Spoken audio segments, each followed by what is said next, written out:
What's going on, guys? It's Tommy, and I'm coming at you with an action figure review. Today I'm going to be reviewing Hasbro The Vintage Collection, Ahsoka, Tano, and Grogu from Season 2 of The Mandalorian. I'm not really usually a big vintage collection collector, however, I saw this for $10 at my local Ollie's bargain outlet, and I said, whoa, that's a really good price for this really good figure. I really love everything they've done with Ahsoka and the recent live action stuff, whether it be The Mandalorian or her own series or the Book of Boba Fett, and I'm really excited to see more of her, so I will happily pick up an Ahsoka figure from the show. Let's check out the packaging real quick. So this is what Hasbro was doing at the time as the standard like deluxe vintage collection packaging. You have this plastic free look here. At the top here you have your Star Wars and Mandalorian logos, you have the characters' names here, and then you have a nice glam shot right here on the front showing you all the figure and its accessories. Down here you have the Kenner logo. On this side you have what would be another glam shot of the figure, however there's my Ollie sticker, and then on this side you have another glam shot of the two characters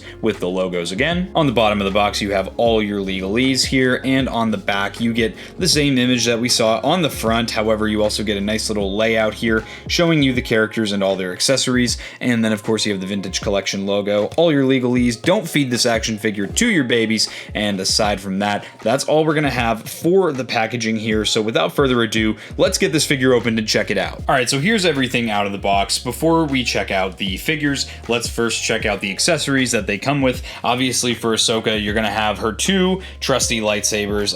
These blades are really, I wouldn't even say that they're white. These are just really just clear plastic here, but they give off enough of a reflection to look like the white lightsaber blades.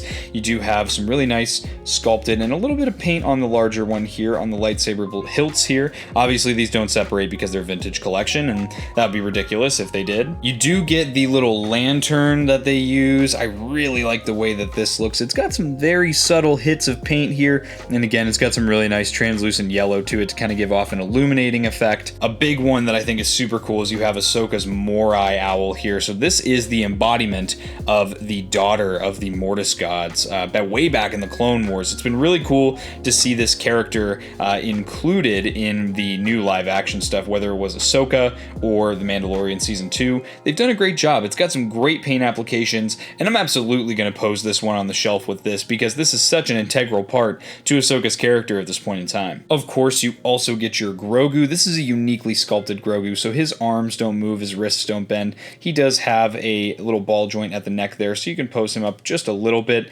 and of course not even his feet are sculpted or painted at the bottom. This is a sitting Grogu, specifically for these two other accessories, which somehow I didn't even know were in this set. You get two little flight stands, I guess I'll call them. One has the little knob that the Mandalorian gives to Grogu a lot in the show, and then one has the little rock that Ahsoka tries to train Grogu with to, you know, kind of unlock his abilities in the Force again. I think it's awesome that they included not one but both of those, and those are awesome accessories. Moving all this stuff off to the side, let's check out the Ahsoka figure here. So the first thing, and this is a big draw for this figure, is the soft goods cloak here. This was a huge part of Ahsoka's appearance in this episode of The Mandalorian that this figure is from, and so I think they've done a great job of, you know, doing this in soft goods. I like the shape of everything. I'd even argue it's done a little bit better than the Black Series in this point. You didn't hear that from me though. The hood is the only thing that I think doesn't really work all that well, but you know, whatever, it is what it is. At this scale, there's only so much you can do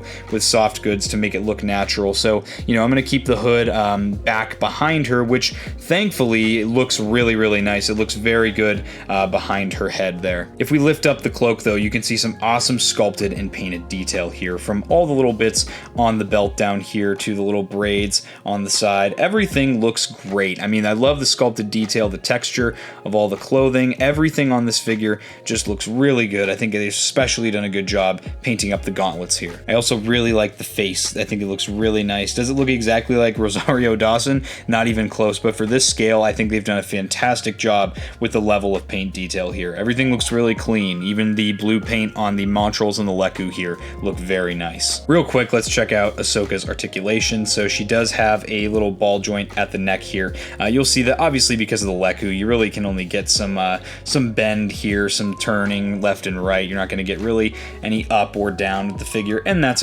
okay, just because it's the hindrance of the actual design of the character, not the sculpting of the figure. At the shoulders here, she does have a little ball and hinge system here, so you can lift up those shoulders to 90 degrees, and they swivel a full 360. At the elbows here, she does have a single jointed bend at a 90-degree bend there, which looks good, and it has a swivel. At the wrists, I'm trying to figure out what she's got at the wrists here. Does she have anything other than a swivel? Yeah, I don't think she has any kind of hinge or anything like that. I literally think it's just a swivel at the wrists, so don't try to bend those because you'll break them. She does have a ball joint at the midsection here that doesn't have much range to it, but it is a ball joint. She's got some ball joints at the hips here, which also have some nice range. These little sculpted bits on the sides here do move out of the way very easily for her to move her legs around, which is great because she's such an acrobatic character. She does have some deep cut single jointed knees. I actually love how they've engineered these. They're so seamless, you can't even see them until you bend the knee, and you can get well past that 90-degree mark on that bend, which is great. And then of course, she does also have a forward facing pin for rocker at the ankle here, and those can move forward just a little bit, but they can move back quite a bit as well. First thing I'm going to do is grab these lightsabers here. Ahsoka is the queen of the reversed grip lightsabers, and I think they've done a great job of making it so that these lightsabers fit nicely into the hands. It's a very secured grip. As you can see, I can shake the figure around and they're not going to fall out. I also forgot to mention she's got a little thigh swivel here, which is really nice. You can get some nice posing for Ahsoka for a very nice wide battle ready stance. Really the only thing you can do with Grogu is kind of set him off to the side here with the little ball, so we can do that. We'll kind of set up the little